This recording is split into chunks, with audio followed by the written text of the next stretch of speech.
Seorang petani di Kecamatan Padang Siji, Kabupaten PD ditangkap karena mencabuli 5 orang anak. Pelaku berinisial S ditangkap Satuan Reskrim Polres PD pada Kamis lalu setelah dilaporkan oleh orang tua korban.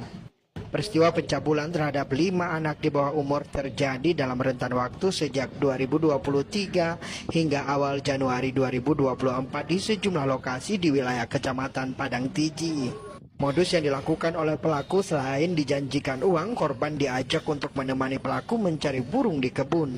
Kapolres PD AKBP Imam Asfali mengatakan, kasus ini terungkap saat korban menceritakan kepada orang tuanya atas perbuatan yang dilakukan oleh pelaku.